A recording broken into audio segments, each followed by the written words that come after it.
नमस्कार, आप देख रहे हैं दूरदर्शन समाचार। आपके साथ मैं हूं पराक्रम सिंह शेखावत। बताएंगे आपको आज दिन भर से जुड़ी बड़ी और महत्वपूर्ण खबरें। समाचार की शुरुआत करेंगे सुर्खियों के साथ। तेलंगाना के मुख्यमंत्री के बयान में देवी देवताओं के अपमान पर सियासी घमासान। भाजपा ने कांग्रेस और उसके नेतृत्व पर हिंदू धर्म और भारतीय संस्कृति को अपमानित करने का लगाया आरोप। पूछा, आखिर कांग्रेस को हिंदू परंपराओं से समस्या क्या है?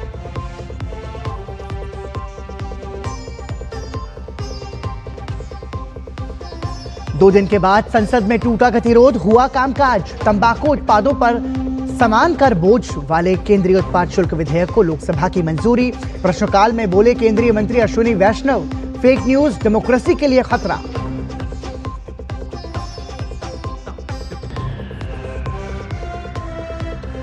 संचार साथी ऐप पर विपक्ष के आरोपों को सरकार ने किया खारिज। संचार मंत्री ज्योतिरादित्य सिंधिया ने कहा कि संचार साथी ऐप के माध्यम से न तो जासूसी संभव है और ना होगी।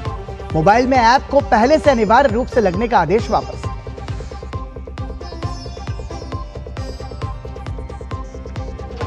रूस के राष्ट्रपति व्लादिमीर पुतिन गुरुवार से 2 दिन के भारत दौरे पर 23वीं भारत रूस वार्षिक शिखर बैठक में हिस्सा लेंगे। द्विपक्षीय संबंधों की होगी समीक्षा। आर्थिक और रक्षा समेत तमाम मुद्दों पर होगा फोकस।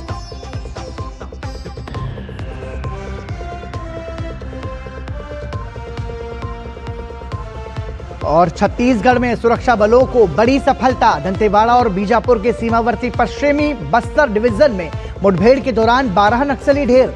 डीआरजी के 3 जवान भी शहीद, 2 घायल। इलाके में तलाशी अभियान तेज।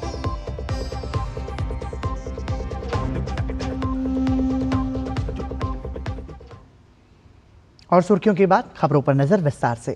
कांग्रेस नेता और तेलंगाना के मुख्यमंत्री रेवंत रेड्डी के सनातन विरोधी बयान के बाद पूरा मामला राजनीतिक रूप से गर्मा गया है। रेवंत रेड्डी ने हिंदू देवी देवताओं को लेकर बेहद विवादित बयान दिया, जिसके बाद भाजपा सहित एनडीए के नेताओं ने कांग्रेस पर जोरदार हमला बोला। भाजपा ने कांग्रेस पर तुष्टीकरण का आरोप लगाते हुए कहा कि ऐसा पहली बार नहीं है जब कांग्रेस नेताओं ने ऐसे सनातन विरोधी बयान दिए हैं। कांग्रेस की मानसिकता हिंदू विरोधी है और वोट बैंक की खातिर कांग्रेस दशकों से इस प्रकार के काम करती रही है। హిందువులలో ఎన్ని దేవతలు ఎంతమంది దేవుళ్ళు 3 కోట్లురా ఎందుకు ఉన్నాయి పెళ్లి చేసుకోవడానికి హనుమంతుడు ఉన్నాడు 2 పెళ్లిళ్ళు చేసుకునేటోనికి ఇంకొక ఆయన దేవుడు ఉన్నాడు మందు తాగేటోళ్ళకి ఓ దేవుడు ఉన్నాడు ఎల్లమ్మ పోషమ్మ మైసమ్మ కళ్ళు కొయ్యాలి కోడి కొయ్యాలి అనేటోళ్ళకు పప్పన్నం తినేటోళ్ళకు కూడా దేవుడు ఉన్నాడు అవునా అన్ని రకాల దేవుళ్ళు ఉన్నారు। सुना आपने, यह है तेलंगाना के मुख्यमंत्री और कांग्रेस के नेता रेवंत रेड्डी। इनके इसी बयान के बाद बवाल खड़ा हो गया है। हिंदू धार्मिक आस्थाओं पर बेहद विवादित बयान देकर सियासी बवाल खड़ा कर दिया है रेवंत रेड्डी ने। बीजेपी सहित एनडीए के नेताओं ने रेवंत रेड्डी को जमकर घेरा और आरोप लगाया कि कांग्रेस सनातन विरोधी एजेंडा चला रही है। तेलंगाना के मुख्यमंत्री श्री रेवंत रेड्डी ने जिस प्रकार से हिंदू देवी देवताओं के बारे में अपमानजनक, अवांछनीय कमेंट किए हैं, उसे किसी भी कीमत पर बर्दाश्त नहीं किया जा सकता। एक मुहिम चला रखा है हिंदुओं के खिलाफ, और जो भी इस तरह की बात बोलेगा न वो भारत के संविधान में भरोसा रखता हो, उसका इमोशन आक्रांताओं से, मुगल आक्रांताओं से जुड़ा रहा हो, वही व्यक्ति ऐसा बोल सकता। इस देश की परंपरा के खिलाफ अपमानजनक टिप्पणी केवल वोट की सियासत के लिए करना और इंडी गठबंधन के घटक दलों पर इसकी चुप्पी रहना, यह बताता है कि केवल ये विवाद के बदौलत ही राजनीति में अपनी जगह बनाना चाहते हैं। मंगलवार को रक्षा मंत्री राजनाथ सिंह ने भी कहा था कि जवाहरलाल नेहरू बाबरी मस्जिद को दोबारा बनाना चाहते थे, और वह भी जनता के पैसे से। लेकिन तत्कालीन गृह मंत्री सरदार पटेल ने नेहरू की इस योजना को सफल नहीं होने दिया। बीजेपी ने कांग्रेस पर आरोप लगाया है कि कांग्रेस के तमाम नेता पहले भी कई बार सनातन विरोधी बयान देते रहे हैं, और हाल फिलहाल में कई अन्य बड़े कांग्रेसी नेताओं ने भी हिंदू धर्म की आस्था पर चोट करने वाले बयान दिए हैं। राम मंदिर के शिलान्यास में न जाना, राम मंदिर की ध्वजा का विरोध करना, बाबरी मस्जिद बनाने का संकल्प लेना, वो एक पुराना गाना था ना, ये रईसी है खानदानी, वो रईसी नहीं, ये कहानी है खानदानी। कांग्रेस पार्टी के मनसा के अंदर किस प्रकार से हिंदुओं के खिलाफ एक जहर भरा हुआ है वो दर्शाता है। हनुमान जी, शिव जी और विष्णु जी के खिलाफ ये जो आप जहर उगल रहे हैं रेवंत रेड्डी जी, इसका खामियाजा कांग्रेस पार्टी को भुगतना पड़ेगा। तेलंगाना के सीएम रेवंत रेड्डी के बयान पर हैदराबाद में बीजेपी ने विरोध प्रदर्शन किया। इस दौरान बीजेपी कार्यकर्ताओं ने सीएम रेड्डी का पुतला फूंका। प्रदर्शनकारियों ने मुख्यमंत्री रेवंत रेड्डी पर हिंदू मान्यताओं का अपमान करने का आरोप लगाते हुए नारे लगाए। कांग्रेस नेता रेवंत रेड्डी का हालिया बयान ही नहीं, बल्कि इससे पहले न जाने कितनी बार कांग्रेस नेताओं ने सनातन विरोधी बयान दिए हैं, जिसको लेकर पहले भी कांग्रेस पर तुष्टीकरण के आरोप लगे हैं। ताजा मामले में दिल्ली से लेकर तेलंगाना तक विवाद बढ़ता जा रहा है और सनातन विरोधी बयान के बाद मामला राजनीतिक रूप से गर्मा गया है। Bureau report, DD news. सत्ता पक्ष और विपक्ष के बीच संसद में जारी गतिरोध दूर होने के बाद आज दोनों सदनों में कामकाज देखने को मिला। दोनों सदनों में प्रश्नकाल हुआ तो कई विधायी कामकाज भी देखने को मिला। हालांकि संसद की कार्यवाही शुरू होने से पहले विपक्षी दलों ने अलग अलग मुद्दों पर संसद भवन परिसर में विरोध प्रदर्शन भी किया। अगले सप्ताह वंदे मातरम और चुनाव सुधार पर चर्चा की सहमति बनने के बाद दोनों पक्ष अब सदन की कार्यवाही में भाग ले रहे हैं। बुधवार सुबह संसद परिसर में विपक्षी दल नए श्रम कोड के विरोध में जुटे तो टीएमसी सांसदों ने भी पश्चिम बंगाल को फंड को लेकर प्रदर्शन किया। लेकिन संसद के दोनों सदनों की कार्रवाई सुबह से ही सुचारू रूप से आगे बढ़ी। दोपहर बाद लोकसभा में केंद्रीय उत्पाद शुल्क संशोधन बिल चर्चा के बाद पारित कर दिया गया। ये बिल जीएसटी क्षतिपूर्ति उपकर समाप्त होने के बाद भी तंबाकू उत्पाद पर कम न हो इसलिए लाया गया है। The rates for tobacco and tobacco products, when GST was introduced in 2017, the central government gave up its excise rights, and the duties which were levied under the central excise on tobacco products was given away in favor of the GST Council, so that the Council can levy compensation cess, and that compensation cess which would be collected on tobacco products in the place of excise would go for the compensation for the states for the initial years when they come into the GST. As a result, the central excise duty, the right was kept up, duties were minimal or completely zero. उधर राज्यसभा में जल प्रदूषण निवारण और नियंत्रण को लेकर केंद्रीय मंत्री भूपेंद्र यादव ने वैधानिक संकल्प पेश किया। इस संकल्प को चर्चा के बाद पारित कर दिया गया। केंद्रीय मंत्री ने बताया कि दिल्ली और आसपास के प्रदूषण में कमी आई है। भूपेंद्र यादव ने यह भी बताया कि पराली जलाने की घटनाएं भी 2016 के मुकाबले अब 90% तक कम हुई है। दिल्ली का जो पर्यावरण है हमारी चिंता का विषय है। देश के हमारे कृषि मंत्री जी के साथ हमने हरियाणा, पंजाब, यूपी और राजस्थान में वहाँ के कृषि मंत्रियों के साथ भी बैठक करी है। मैं ये भी बताना चाहता हूँ कि अगर आप 2016 से तुलना करेंगे तो पराली के जलने में भी 90% की कमी आई है।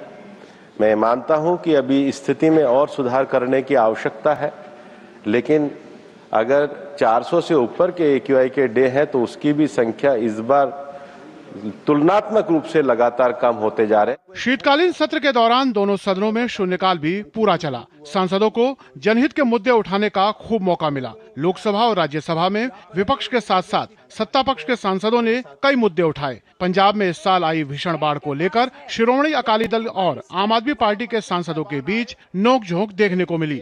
हरसिमरत कौर बादल ने पंजाब सरकार पर केंद्र से मिली बाढ़ राहत राशि को छिपाने का आरोप लगाया। राज्यसभा में दिनेश शर्मा ने आक्रांताओं के नाम पर रखे गए नामों को लेकर कांग्रेस पर निशाना साधा। केंद्र सरकार कह रही है 12,500 करोड़ पड़ा हुआ है, सूबे राज्य की सरकार कह रही है पैसे नहीं आए। लोग जिनके पास घर भी नहीं है, छत भी नहीं है, जमीन तक नहीं है, पशु तक नहीं है, स्कूल तबाह हो गए, अस्पताल, वो लोग कहाँ जाएं? दिल्ली की सड़कों पर तमाम जगहों पर मुगल सम्राटों और ब्रिटिश वायसराय के नाम पर ये सड़कों के नाम है। ये नाम जबकि निसंदेह हमारी ऐतिहासिक आख्यान का हिस्सा है।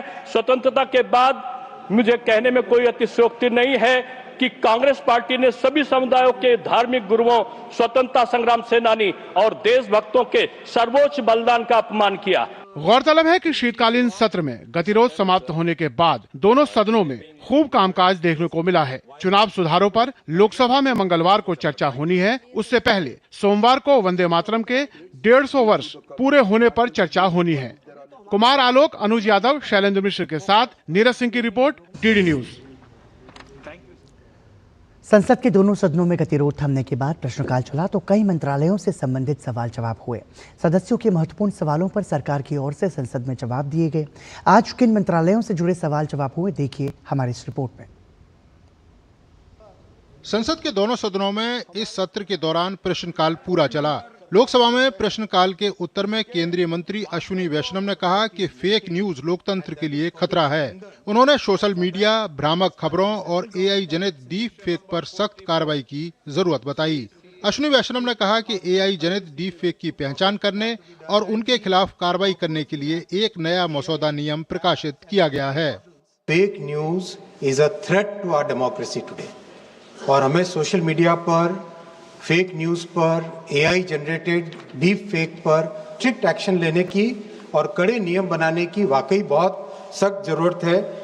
सूचना प्रसारण मंत्री ने बताया कि सरकार और भारतीय प्रेस परिषद दोनों ही किसी भी टीवी चैनल या समाचार पत्र के खिलाफ आने वाली शिकायतों पर सक्रिय रूप से विचार कर रहे हैं। अश्विनी वैष्णव ने कहा कि प्रधानमंत्री नरेंद्र मोदी ने डिजिटल इंडिया के माध्यम से देश में एक नई क्रांति ला दी है। देश इसके सकारात्मक प्रभाव देख रहा है। उन्होंने कहा कि सरकार ने ऑनलाइन मनी गेमिंग को नियंत्रित करने के लिए बहुत ही सख्त कानून बनाया है, जिससे देश भर के करोड़ों परिवारों को लाभ हो रहा है। प्रधानमंत्री श्री नरेंद्र मोदी जी ने इतना कड़ा कानून बनाया है ऑनलाइन मनी गेमिंग को रेगुलेट करने के लिए और उसके कारण देश में करोड़ों परिवारों को उसका बेनिफिट मिला है। जिस तरह से एक कैंसर की तरह ऑनलाइन मनी गेमिंग का प्रचार हो गया था, सब तरफ एक प्रसार हो गया था उसका, और स्प्रेड होने के बाद समाज में एक बड़ी विकृति आ गई थी। एक अन्य सवाल के उत्तर में केंद्रीय मंत्री प्रहलाद जोशी ने कहा कि खाद्य सुरक्षा के तहत लाभार्थियों की संख्या कम करने का किसी प्रस्ताव पर विचार नहीं हो रहा है। उन्होंने कहा कि 80 करोड़ लोगों को पीडीएस के तहत हर महीने मुफ्त राशन सुनिश्चित किया जा रहा है और 2029 तक मुफ्त राशन पीडीएस के जरिए मिलता रहेगा। 75% रूरल पॉपुलेशन, 50% अर्बन पॉपुलेशन, इन लोगों को हम फ्री में राशन बांटने का निर्णय माननीय प्रधानमंत्री जी के नेतृत्व में प्रधानमंत्री गरीब कल्याण अन्न योजना में हमने शुरू किया है, वो जारी है। उसके एलिजिबिलिटी के क्राइटेरिया स्टेट डिसाइड करते हैं, उसके आधार पर वो डिसाइड करते हैं। हम 75% और 50% पे कोई भी चेंज आज के दिन में नहीं कर रहे।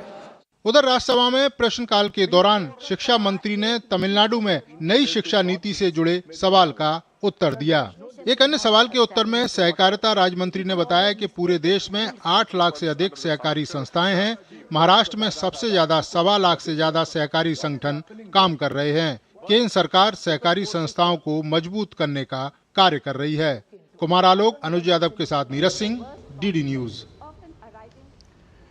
संचार साथी ऐप को लेकर शुरू हुआ विवाद थमता नजर आ रहा है।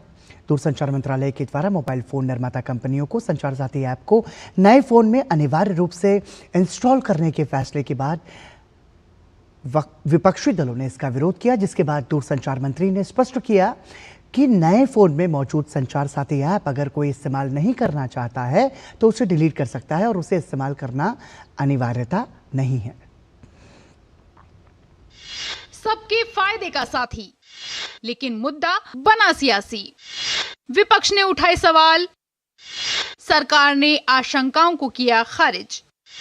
लोगों की डिजिटल सुरक्षा को लेकर केंद्र सरकार साइबर सुरक्षा ऐप संचार साथी को लेकर आई, लेकिन विपक्ष ने इसे सियासी मुद्दा बना दिया है। बुधवार को एक बार फिर से संसद में ये मुद्दा उठा। लोकसभा और राज्यसभा दोनों में कांग्रेस ने ये मुद्दा उठाया, जिस पर सरकार की ओर से संचार मंत्री ज्योतिरादित्य सिंधिया ने साफ कहा कि संचार साथी ऐप के माध्यम से न तो जासूसी संभव है और न ही होगी। सिंधिया ने कहा कि प्रधानमंत्री नरेंद्र मोदी की सरकार देश की जनता के हाथ में अधिकार देना चाहती है ताकि वो खुद को सुरक्षित रख सकें। The features of the app would point out real-time geolocation of every user monitoring of the search history, and a possible monitoring of conversations, SMSs, WhatsApps. Would this not completely negate the right of privacy of every individual? इस app और portal के आधार पर 1.5 crore mobile connection देश के अंदर disconnect हुए हैं जो फ्रॉडुलेंट हैं। करीब 26 लाख स्टोलन हैंडसेट हम लोग ने ट्रेस किए और 41 लाख मोबाइल कनेक्शन डिस्कनेक्ट हुए हैं। 6 लाख फ्रॉड हम लोग ने ब्लॉक किए। दरअसल विपक्ष सभी नए मोबाइल उपकरणों में साइबर सुरक्षा के लिहाज से इस ऐप को प्री लोड करने के सरकार के निर्देश पर सवाल उठा रहा है। इस बीच दूरसंचार विभाग ने कहा कि वो संचार साथी ऐप को इंस्टॉल करने के अनिवार्य निर्देश को हटा रहे हैं। इसका कारण है कि सिर्फ एक दिन में स्वैच्छिक रूप से इस ऐप के डाउनलोड में 10 गुना वृद्धि हुई है।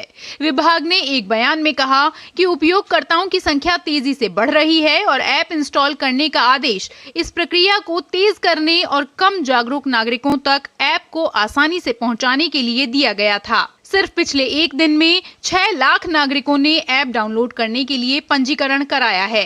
ये इसके उपयोग में 10 गुना वृद्धि है। संचार साथी की बढ़ती लोकप्रियता को देखते हुए सरकार ने मोबाइल विनिर्माताओं के लिए इसे पहले से इंस्टॉल करना अनिवार्य नहीं करने का फैसला किया है। दरअसल दूरसंचार विभाग ने 28 नवंबर के आदेश में स्मार्टफोन विनिर्माताओं को सभी नए मोबाइल फोन में ऐप को पहले से लगाने और पुराने मोबाइल फोन में इसे अपडेट करने के निर्देश दिए थे। विपक्षी नेताओं ने इससे जासूसी की चिंता जताई। उनका कहना है कि ये ऐप कॉल सुन सकता है और संदेशों की निगरानी भी कर सकता है। हालांकि सरकार ने इससे साफ इनकार किया है। सरकार का कहना है कि इस ऐप को भी मोबाइल पर अन्य ऐप की तरह हटाया जा सकता है।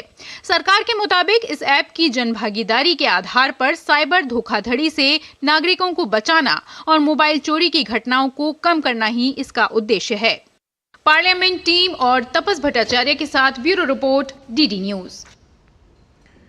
रेल मंत्री अश्विनी वैष्णव ने कहा है कि अमृत भारत स्टेशन स्कीम के तहत 105 स्टेशनों का काम पूरा हो चुका है।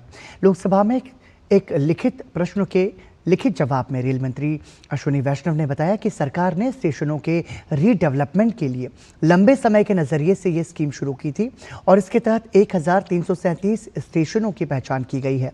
केंद्रीय मंत्री ने कहा कि इस स्कीम के लिए फाइनेंशियल ईयर 2025-26 के लिए 12,118 करोड़ रुपए दिए गए हैं।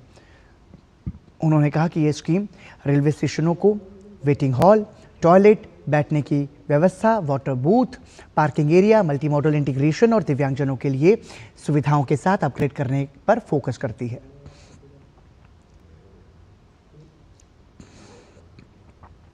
अंतर्राष्ट्रीय दिव्यांगजन दिवस के अवसर पर नई दिल्ली में पर्पल बिल्डिंग सर्टिफिकेशन स्कीम की शुरुआत की गई।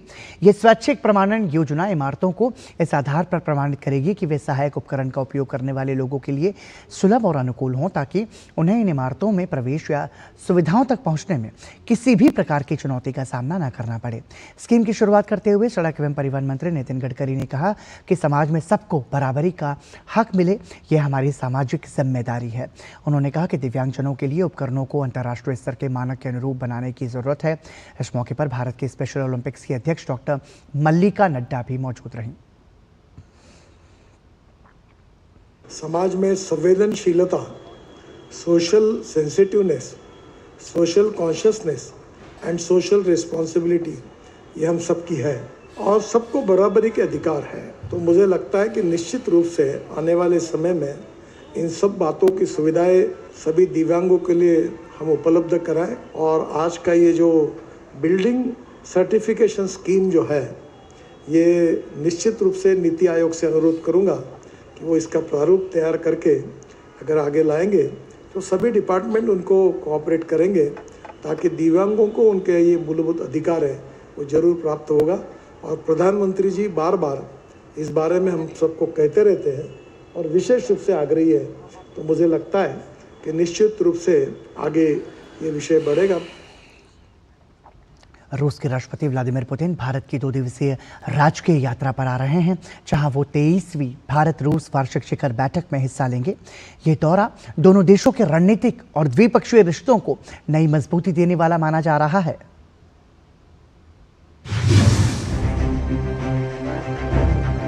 वार्षिक शिखर वार्ता के लिए गुरुवार से भारत की 2 दिवसीय यात्रा पर आ रहे हैं रूसी राष्ट्रपति व्लादिमीर पुतिन। रूसी राष्ट्रपति की ये यात्रा दोनों देशों के विशेष और विशेषाधिकार प्राप्त रणनीतिक साझेदारी को मजबूत करने के दृष्टिकोण को स्थापित करेगा। इससे द्विपक्षीय रणनीतिक संबंधों को और मजबूती मिलेगी। प्रधानमंत्री नरेंद्र मोदी के निमंत्रण पर रूस के राष्ट्रपति व्लादिमीर पुतिन 23वीं भारत रूस वार्षिक शिखर बैठक में हिस्सा लेंगे। दोनों नेता मुलाकात के दौरान द्विपक्षीय संबंधों की समीक्षा करेंगे। इसमें आर्थिक सहयोग चर्चा का मुख्य केंद्र रहेगा।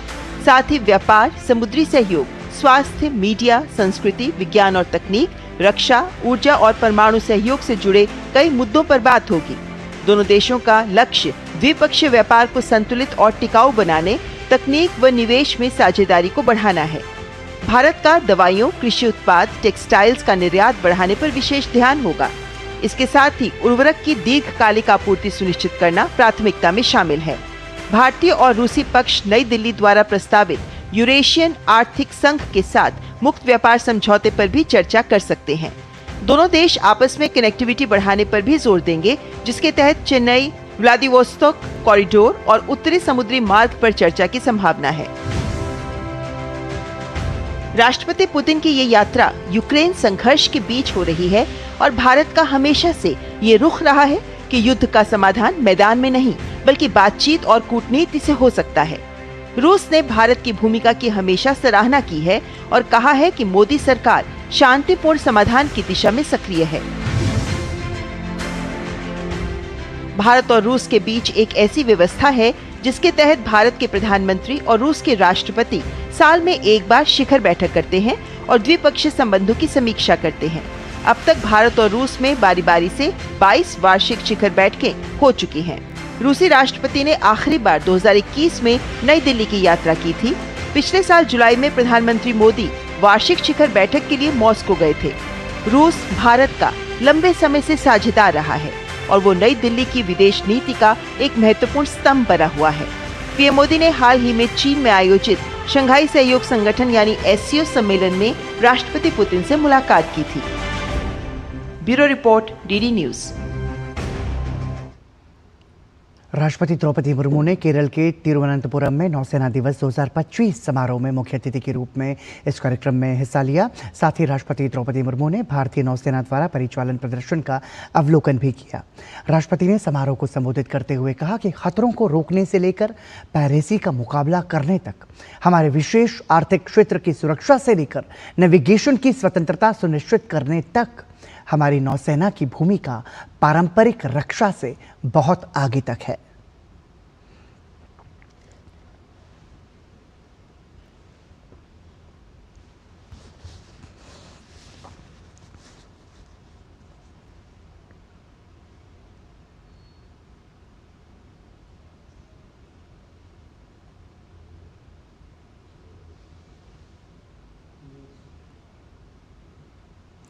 पश्चिम बंगाल में विशेष मतदाता सूची पुनरीक्षण के बहाने सियासत फिर गर्मा गई है।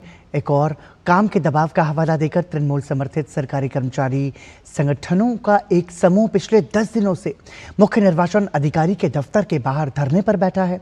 लेकिन तस्वीर का दूसरा पहलू बिल्कुल अलग है, जहां समाज के सबसे चुनौतीपूर्ण हालात से निकलकर कुछ महिलाएं ये साबित कर रही हैं कि दबाव नहीं, जज्बा महत्वपूर्ण है। पिछले 10 दिनों से तृणमूल समर्थित सरकारी कर्मचारी संगठन के सदस्य कोलकाता में मुख्य निर्वाचन अधिकारी के दफ्तर के बाहर बैठे हैं। मांग है कि SIR की प्रक्रिया को रोका जाए या कम से कम बदलाव लाए जाएं। मतदाता सूची का संशोधन एक संवैधानिक जिम्मेदारी है, यह याद दिलाने के बावजूद आंदोलन जारी है। कभी CEO मनोज अग्रवाल निशाने पर तो कभी विपक्ष के नेता शुभेंदु अधिकारी निशाने पर। मतदाता सूची राज्य की राजनीति की नई जंग का मैदान बन चुकी है। वो काम 2 साल में होगा, वो काम अगर एक महीना से 1 महीना 7 दिन बढ़ाया जाए, उससे काम नहीं होगा। देखिए, ये बंगाल है, बिहार नहीं है। हम बंगाल को बिहार नहीं करने देंगे। Election commission without any planning इस IR को बंगाल में लागू किया। किसके बोलने पर लागू किया? चीफ इलेक्शन कमिश्नर ने जो अचानक 21 दिन का जो डेटा दिया कि 21 दिन के अंदर आपको काम करना, किसके बोलने पर हुआ? मेरा स्कूल का जो मित्र है वो अस्वस्थ बीमार पड़ा हुआ है, उसके लिए करके हम प्रतिवाद जनाने के लिए यहाँ पे आए। इस विवाद के बीच दो महिलाएं एक अलग ही संदेश दे रही हैं। बांकुड़ा जिले के सुदूर गांव जामसूली की शोभनारा बायन जन्म से दिव्यांग हैं, लेकिन काम एक मिशन की तरह कर रही हैं। एसआईआर के दौरान अपने बूथ के करीब 1034 घरों में वो इसी तरह से सहारे से चलकर हर मतदाता तक पहुंच चुकी हैं। इंटरनेट की स्पीड बेहद धीमी है। कई रातें पूरी तरह जागकर डेटा अपलोड करती हैं, लेकिन कोई दबाव नहीं। शोभनारा के लिए कोई बहाना नहीं है। वर्धमान यूनिवर्सिटी में पोस्ट ग्रेजुएट होकर भी नियुक्तियों में भ्रष्टाचार के कारण शिक्षिका नहीं बन सकी, फिर भी हौसला नहीं टूटा और आज वही शोभनारा मतदाता सूची सुधार की असली वाहक बनी हुई हैं। एसआईआर अगर आप सोचेंगे प्रेशर है तो प्रेशर लगेगा।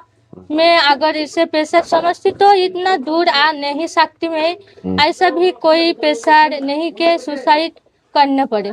शोभनारा की तरह ही शहरी कोलकाता की शीला गुप्ता भी दोहरी जिम्मेदारियां निभा रही हैं। बेलिया घाटा से बालीगंज तक 1.5 घंटे का सफर तय करना, साथ ही घर पर वृद्ध सास ससुर की सेवा करना और बाहर एसआईआर का घर घर पर सर्वे करना और उसके बाद डिजिटलाइजेशन का घंटों घंटों काम करना, मतदाताओं के हजारों सवालों का जवाब देना, लेकिन चेहरा हमेशा शांत। शीला का कहना है कि काम मुश्किल है, पर इतना भी नहीं कि धरने पर बैठना पड़े।